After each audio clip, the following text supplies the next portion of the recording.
want to apologize first. I have a cold, so I'm going to probably cough in a disgusting way at various times during this presentation. I'll try to keep it to a minimum. What I want to talk about is a multilingual alignment problem that I needed to resolve. I work with Old Church Slavonic, which is a relatively small corpus of early medieval Slavic manuscripts, all of which are translated from Greek. And I was interested in seeing whether I could use machine methods to align the Slavic text with the so-called Greek original. It's a so-called Greek original because the Greek was actually constructed by an early editor, and he pieced it together out of multiple Greek editions. In other words, he reconstructed the Greek text in a way that made it as close as possible to the Old Church Slavonic. This makes it very handy for my purposes because it observes the same word order pretty much. It's, however, not every word in it is from a real Greek manuscript, but the text itself is not an authentic Greek text, and that's what we have. So the short version of what I do is I needed to align the Greek text with the Slavonic. One reason was to produce a more useful edition than what had been done in the past. Editions of this manuscript have often had the Slavonic on one side of the page and Greek on the other, so you could look back and forth. I created an interlinear digital edition, but the alignment was by line rather than by word, and I wanted to align it by word to make it easier to see the relationships. I also wanted to make the matching of the Greek and the Old Church Slavonic machine actionable. And if I could align it on the word level, then I could find easily what word was used in. This is a composite text. It's a miscellany. So I could look, for example, and see whether the same Greek concept is translated the same way in different Old Church Slavonic texts within the miscellany. I, of course, wanted to use computational tools to do this. I had a very low tolerance for error. I was looking for a 0% error rate, and that's because I'm not really doing computational linguistics. I'm doing digital text editing, and the editions are what scholars rely on because they don't have access to the manuscripts. We've actually published facsimiles of this one, so you can go back and check. But if I were working with large volumes of data of the sort that Greg was talking about earlier, with the idea of doing linguistic analysis, I would not be foolish enough to aim for 100% accuracy. But this is a fairly small corpus. We can proofread it, and I needed to have all of the pieces work. So for that reason, I refer to this as machine aided rather than a machine alignment. The alignment of variants, even in the same language, that's to say the automated alignment of variants, even in the same language, isn't easy. If they're, in particular, the alignment algorithms work on the basis of string matching, and they can do approximate string matching, they can do fuzzy matching, but that's computationally expensive and therefore not scalable. And if you have diplomatic transcriptions with all of the little orthographic curlicues built into your transcription, which we needed because we're interested in the manuscript and not just the text. If we were trying to align different versions of the same Old Church Slavonic text in an automated way, in most cases, we would not find exact matches among words. As you might imagine, when we're aligning different languages, there is no exact match among words, so we needed to use a surrogate. We needed to find some other way for the system to recognize where the Greek and the Old Church Slavonic corresponded.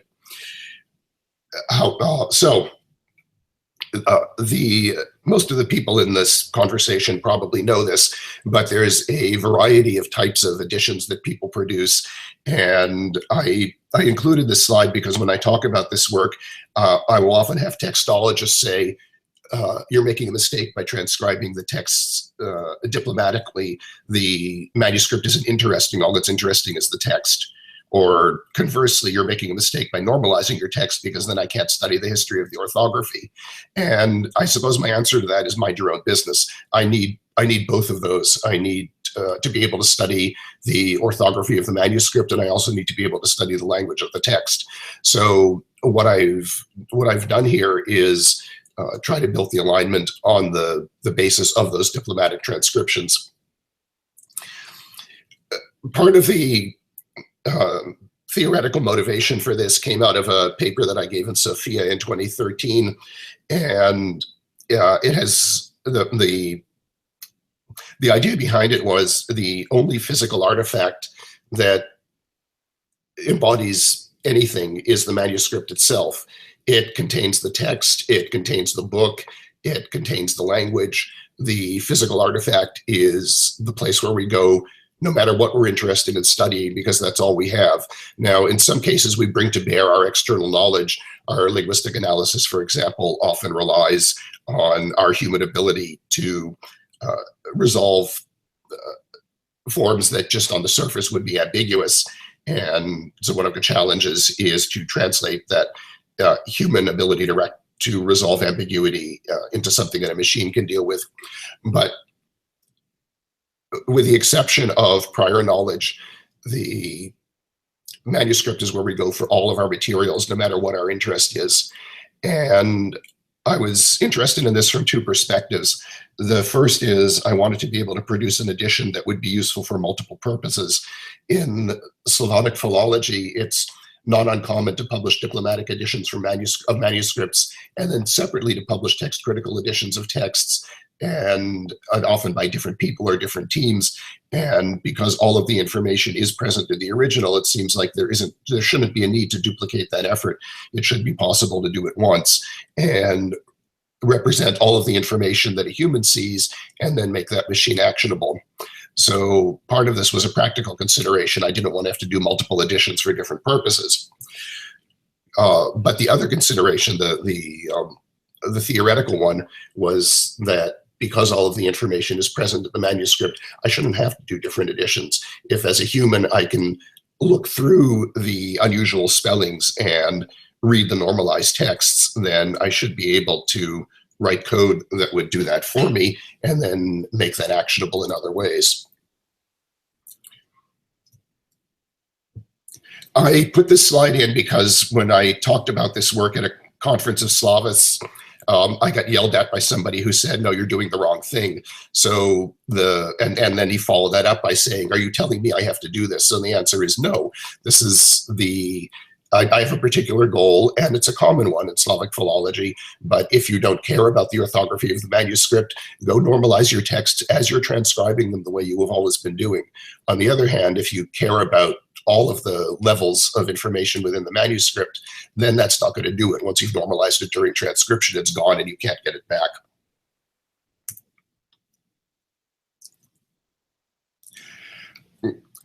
One of the points of comparison for this work, which was introduced by Rafe Clemenson at a conference in Freiburg in 2015, was that the Slavic philological tradition differs from the classical one. And the way Rafe put it was, and the modern classical one then inherits the Renaissance tradition, where the scholars used language to establish text, while Slavic scholars are interested in the history of the language, and the evidence that we have for it is our texts. When I first began working on transcriptions, digital transcriptions of medieval Slavic manuscripts, I was a graduate student at Harvard at the time. This was in the mid-'80s. And I went to see Ellie Milonis, whom several of you may know, who was working on the Perseus project. And I asked her, what does she do about orthographic variation in her manuscripts? And she looked at me in surprise and said, "Why would you ever want that?" And she went on to say that in epigraphy, that might be something that Greek scholars would care about. I'm not a Greek scholar, I can't evaluate this, but for the most part, the way she put it was, we know what our texts are. And in the Slavic tradition, because we care about the orthographic idiosyncrasies which tell us things about the language, we need to preserve those and we need to study them. There is a tradition in Slavic studies where all of our language resources come for Old Church Slavonic and for the history of the language comes out of this manuscript evidence. And part of that is the dictionaries and grammars. And with this, with the machine alignment on the level of words, we can construct lexica. But part of it is also the tradition in Slavonic studies that orthography is our insight. Orthographic peculiarities provide our insight into the history of the language. This dates back to Nikolai Durnovo in the first half of the 20th century. It was continued by Horace Lunt, who was my teacher at Harvard, and then by Victor Givov, and then into the modern age by Andrei Zalesniak, which is to say the idea that you want to do linguistic study on the basis of meticulous diplomatic transcription is well established in Slavic studies. The trick is to be able to help the computer recognize when things that look different nonetheless are on a certain level the same. I've been working on this for a while from a variety of perspectives. So and I'll show you some slides of these editions in a moment. In 2004, I was one of the editors of a printed edition of the Rus Primary Chronicle, which is the oldest medieval East Slavic historical text. Sorry.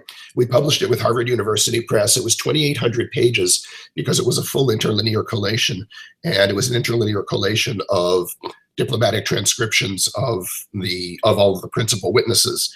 And we could afford to do that because there were Ukrainian civic organizations that were eager to support this publication.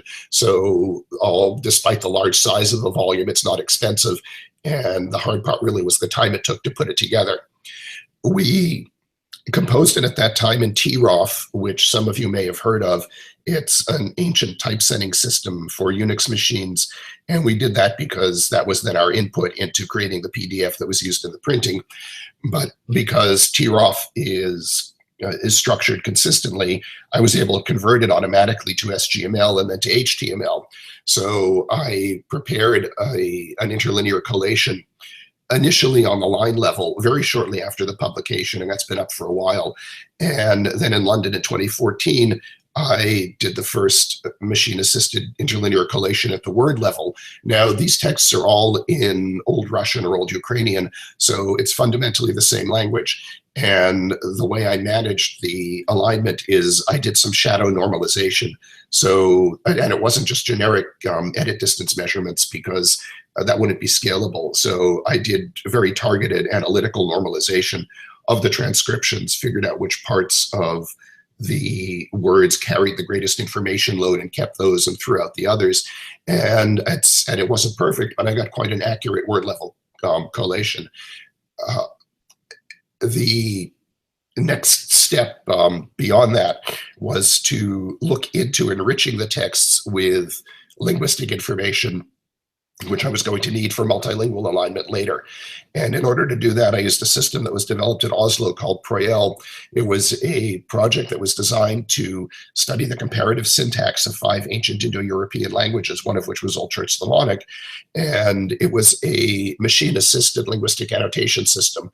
So it has a statistical tool in the background, but the tool is primarily a way to help the editor. So you sit in front of it, it gives you its best guess, you correct the errors, and then off it goes.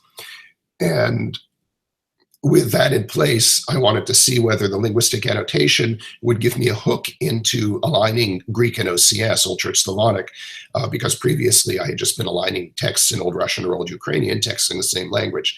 And I talked about this for the first time in Regensburg in 2015, and I've updated it now for this audience with the understanding that at that time it was a Slavistic audience, and at this time people are interested in the more general questions.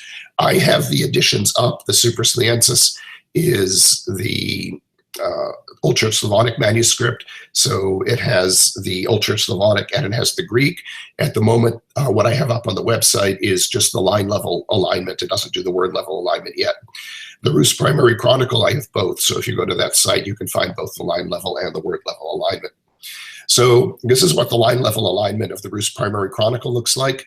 And as you can see, even if you cannot read Cyrillic, a lot of these words look alike, but there are a lot of differences as well. It's not the sort of thing you can align reliably on exact string matching, but it's close enough that if you do targeted normalization, you can find the pieces that go together and you can line them up on a word level.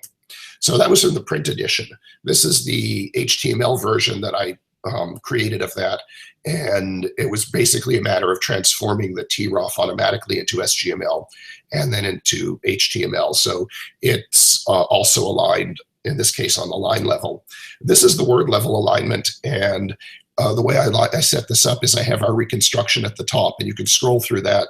And the idea behind this was that a lot of historians don't really care about the idiosyncrasies of the manuscript. Those are of interest to linguists, but probably not to people who are willing to take our word for it about what the text said. So we have our reconstruction at the top, and then down on the bottom we have the full interlinear collation, but now we've done it on the level of words rather than on the level of just the general level of lines, so we can see more easily where the manuscripts agree and where they disagree.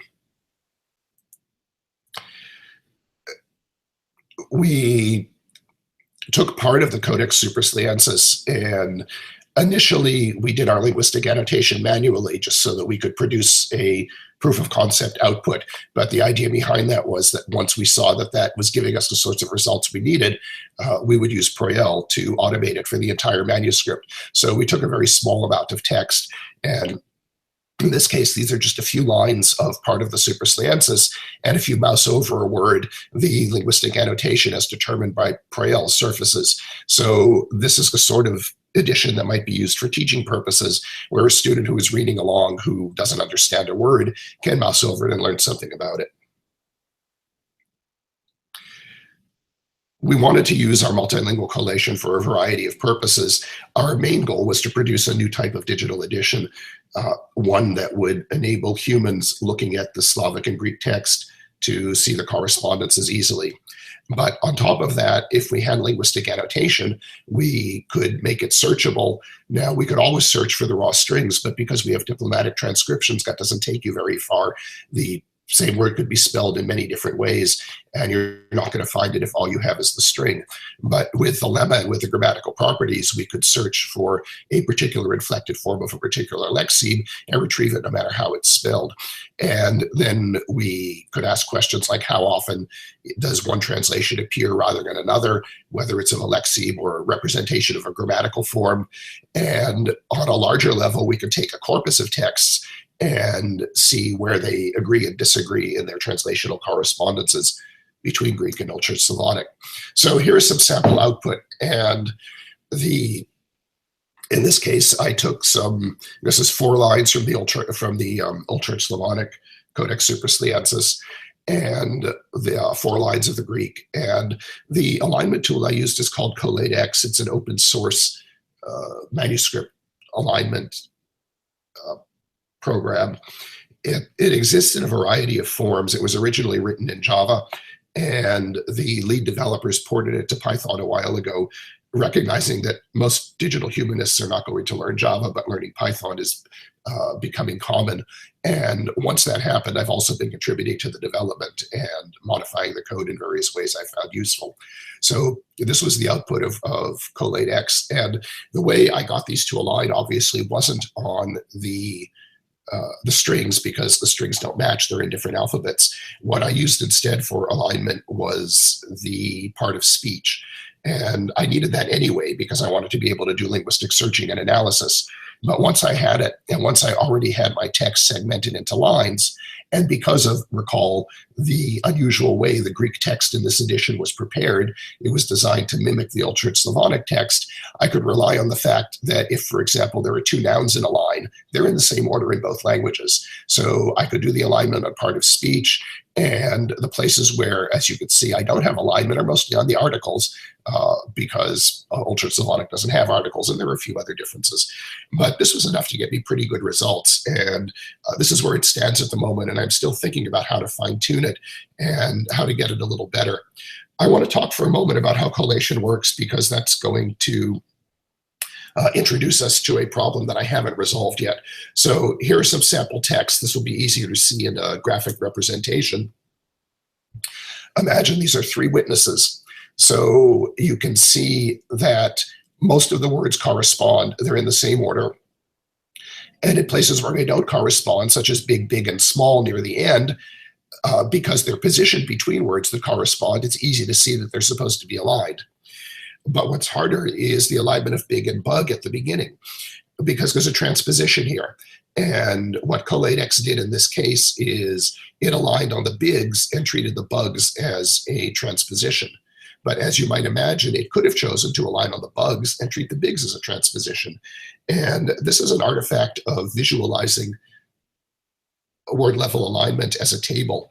The table has no intuitive graphic way of representing transpositions.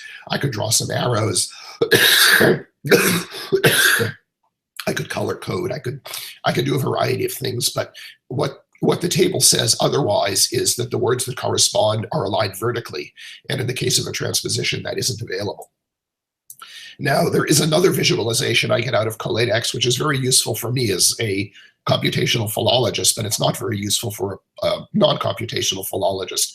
This is called a variant graph, and you read it from left to right, and where the witnesses agree, you have a single node that has the reading, and where they diverge, you'll have different nodes aligned with each other for the most part, and the edges are labeled with witnesses to show you which witnesses have which reading.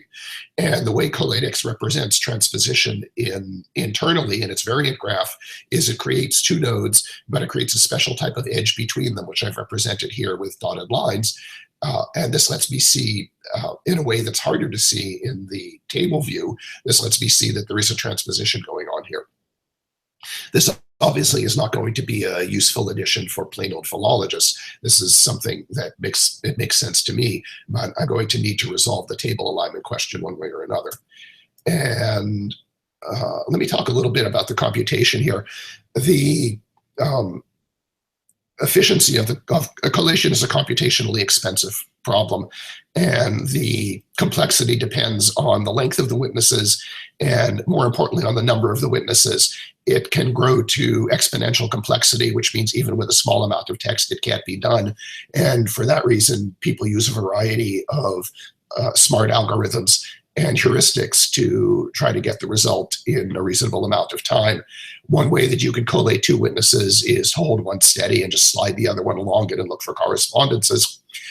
But if you have multiple witnesses, then you wind up with order effects. So a lot of collation programs that are collating multiple witnesses will collate two of them, and then they add a third and collate that against the collation of the first two, and then they add a fourth and collate that against the collation of all the others. And as you might imagine, with that kind of approach, the order in which you touch the witnesses can affect the output.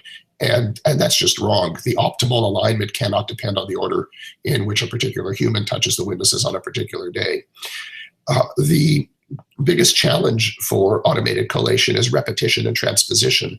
So we saw a transposition example. In an English text, the word "the" will represent roughly 6% of the word tokens. And if you have if you have the word "the" in many witnesses that are not aligned, how do you decide which one should be aligned with which other ones? And the answer is that's hard. You've got to do a lot of comparisons. So Codex uses some fast algorithms. It uses suffix array and longest common prefix array to try to find the blocks, that is to say, the places where you have several words in a row that agree across several witnesses. And it also uses dynamic programming to try to add the witnesses in. But the fast algorithms all depend on exact matching. And the imperfect matches, the fuzzy matching, is much slower. And therefore, and furthermore, exact matching isn't suitable for multilingual collation. When I talk about this work with philologists, it's not uncommon for them to say, these problems have already been solved by our friends in bioinformatics, and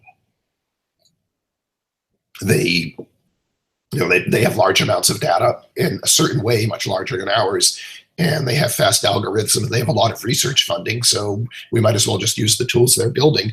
And in many ways we do. We use some of the same algorithms that they use, but there are a couple of crucial differences between biological sequencing and text alignment, and I'm not sure about the extent to which they should influence the approaches that we take in biological alignment. You have a very small vocabulary. You have a vocabulary of 4 words, and you have a very long text. In philological alignment, you have a much larger vocabulary, and you have much smaller texts. And it's not clear whether the algorithms that are optimal for one type of data will necessarily be optimal for the other. I'm not persuaded that they're not, but I'm not eager to assume that the problems are the same, although they obviously have a lot in common. I performed linguistic annotation on my texts using the Proyel tool, and I needed it anyway because I needed it for linguistic searching and reporting. I needed it for linguistic analysis, and it was useful for machine-assisted normalization. I have another routine, which I've spoken about elsewhere, where I can convert the diplomatic transcription of a Slavic manuscript to a normalized one, canonicalized one, with everything is fully spelled out and in its literal form, and all the variant shapes and endings have been leveled out. And I do that on the basis of the linguistic annotation, which is to say, rather than trying to do the normalization on the diplomatic strings, once I've done the linguistic analysis of the diplomatic strings, I have the lexeme and I have the morphology and I have a dictionary. So that means that I can go look up the canonical form of the word. But so I needed linguistic annotation for a lot of purposes, and I'm already using it for other purposes. But what I realized in the case of multilingual alignment is that I could use the part of speech as a surrogate for word tokens. And the way Codex normally does its alignment is you feed it all your witnesses and it compares the strings and it figures out which words go with which other words. But it has a facility that lets you normalize your text. And I use that with some of the diplomatic transcriptions to throw out some of the orthographic variation that would frustrate alignment. And I'm not throwing it out for real. It comes back at the end. It's in my output, but I can tell the system to ignore it when it's doing the alignment and just focus on the parts of the word tokens that carry the highest information load. And what I did for multilingual alignment was a very massive normalization. I normalized by ignoring the literal word form and just using the part of speech. And the part of speech, of course, aligns between the Greek and the Old Church Slavonic. There were some other simplifying assumptions I could make, and this is a reason why the approach I've taken may not be applicable to the sort of very large-scale projects that Greg was talking about earlier. One of the things is that I already had my text pre-segmented because it was aligned on the line level. And what that meant is instead of having to collate the entire Old Church Slavonic, an entire Old Church Slavonic text from the Suprasliensis against its Greek counterpart, I could do the collation line by line because I had already segmented that manually, or rather I had used an edition that had segmented it manually, and I was able to leverage that. But this is important because the computational complexity has to do with the length of the texts and also with the repetition and transposition. And if I can pre-segment my text and transform a very large collation problem into a lot of small ones, the small ones are faster and they're more accurate. Also, in the case of this particular project, I could assume virtually a word-for-word translation with minimal repetition and transposition. And that's an artifact of this particular edition. Mario Capaldo prepared the Greek texts for the 1982 print edition of the Codex Suprasliensis. And as I said earlier, he created a pastiche Greek text where he drew from multiple manuscripts and chose the different Greek readings according to which ones were closest to the Old Church Slavonic. And that work method allows me to rely on the words being largely in the same order. Now, and that's particularly the case here because the Greek text is a fake. But in the middle period of Slavic literacy, roughly 14th to 16th centuries, the etiquette of translation from Greek into Old Church Slavonic was to translate word for word. The translation was a devotional act. The Old Church Slavonic text was, on a certain level, a Greek text, and the words might be Old Church Slavonic, but you weren't going to tamper with what it said.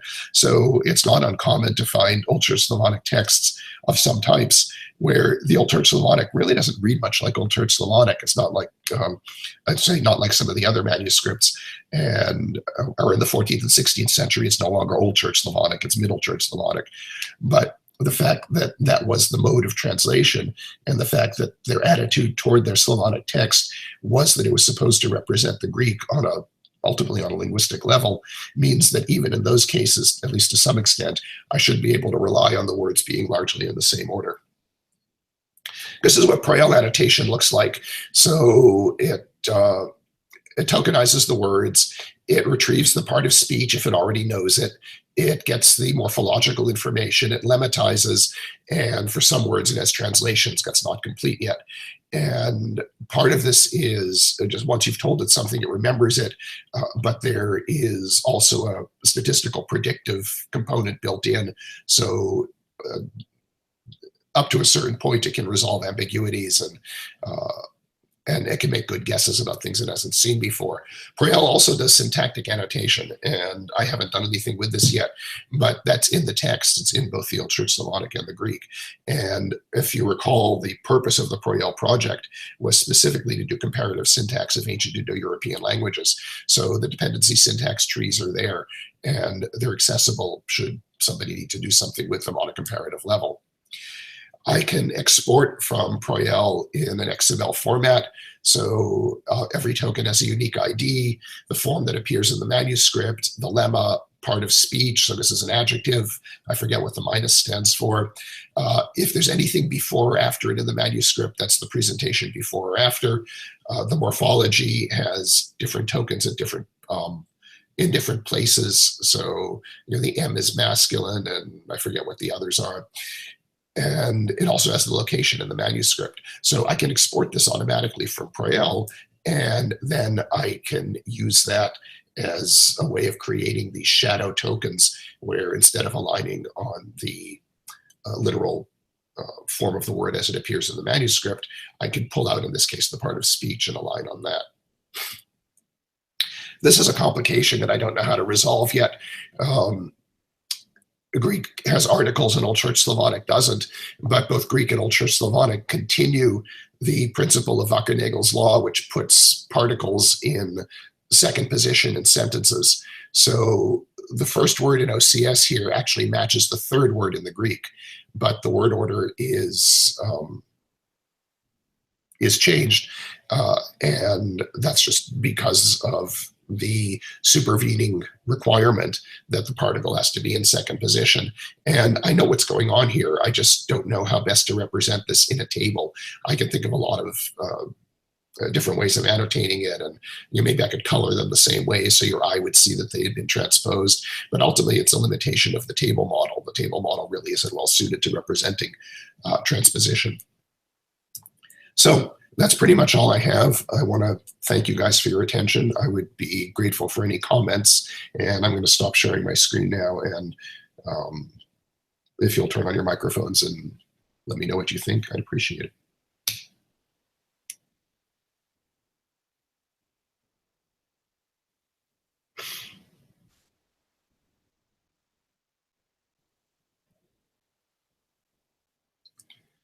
I don't know how to turn off my screen share.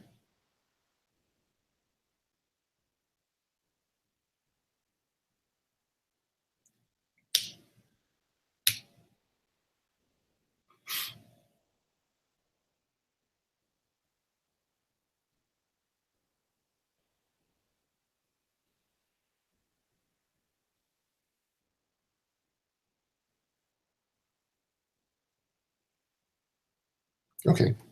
Anyone there? I can't hear you.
Okay, how's that?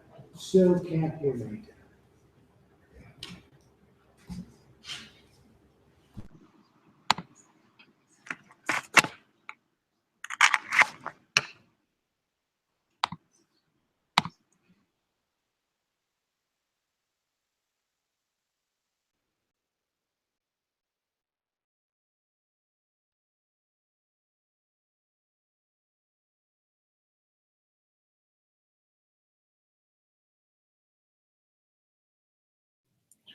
Sorry, I just lost your voice again.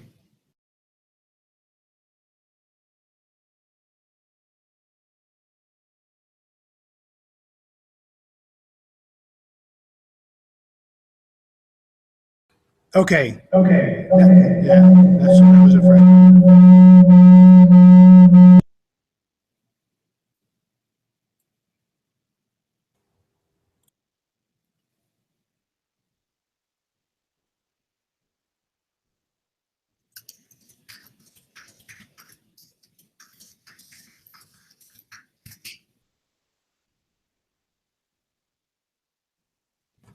Okay. Okay.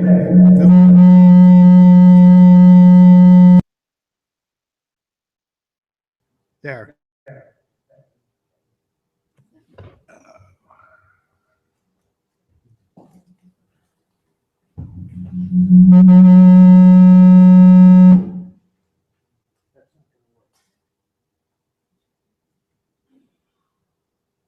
Because the problem is that we're not going to be able to, without the speakers, we're not going to be able to hear David's answers to the questions. That's switching off and on. You do it like what he's talking. You set it up, I switch it on off and on.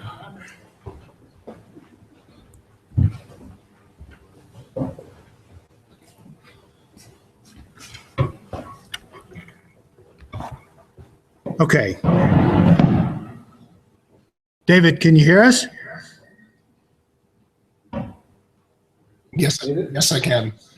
Okay. So we do it a bit like a walkie-talkie. Oh, okay. Let's do it like that. Okay. So, does anybody have questions for David? Whoever has questions after all of that. Yeah, exactly. Usama, go ahead. Speak loudly so that we can fix it up. Just one question. Thank you very much for this presentation. So you said that the editorial tradition, Slavic editorial tradition is different. Could you elaborate on this? I mean, how different is this from the critical edition that we already know?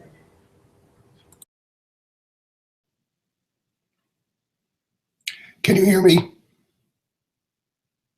Can you hear Yes, me? yes, yes.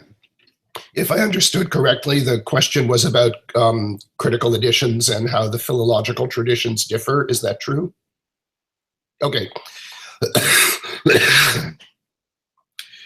But probably the biggest difference is that in the Slavonic tradition, it's very common to work with diplomatic transcriptions of manuscripts, very closely diplomatic transcriptions of manuscripts with a large amount of orthographic detail, even in a comparative or contrastive critical edition. And for that reason, it's and what we did for the primary chronicle, as you saw in the presentation, was we presented it as an interlinear collation instead of as a footnoted apparatus, because the footnoted apparatus would have become unwieldy had we included all of the orthographic details there. In a critical apparatus, it's normal to include just the significant variants, and that works only if there's general agreement about what counts as a significant variant. But the way we built the edition of the Rus Primary Chronicle was motivated by two features of traditional critical editions that we found troubling. One was the idea of significant variation, because if the editor simply excludes the variants that the editor doesn't think are significant, that makes them forever inaccessible to anyone else. Because we have full diplomatic transcriptions of all of the manuscripts, and I mean, every transcription is interpretive as well, but to a higher degree than would be the case with a normal traditional critical edition, we've reproduced variation, whether we consider it significant or not. Now, we've still done our editorial work. We have a reconstruction, so we've evaluated the variants, and our reconstruction is a canonicalized text. It follows the textbook rules of the grammar of the language. So the point is not just that you dump a bunch of manuscripts on your reader and say, you go compare them. We did the comparison, but what we also did was say, you may disagree with us and we don't want to deprive you of that information. So the use of very, very detailed diplomatic transcriptions, I think is probably the principal difference. And that goes back to Rafe Clemenson's observation that in the Slavonic tradition, often when we're studying manuscripts, what we're most interested in is the language. And the language is encoded through the orthography. And the orthography is complex. And it has different levels of meaning in different ways. And if you normalize away the orthography when you produce your edition, you've lost the ability to look at the language in a way that we would consider important.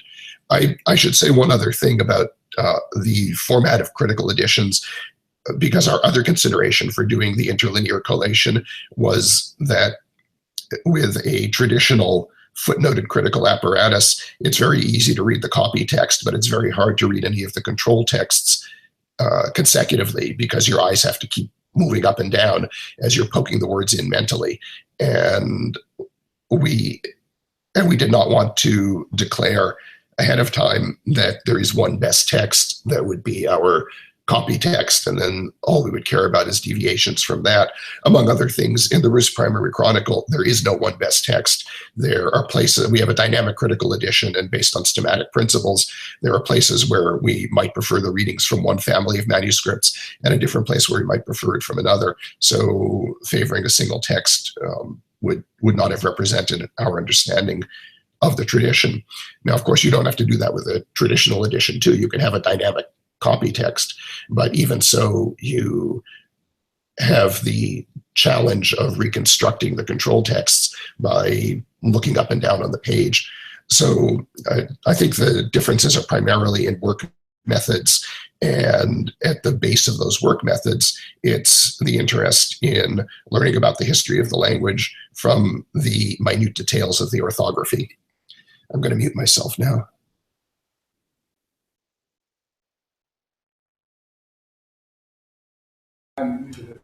Okay, good.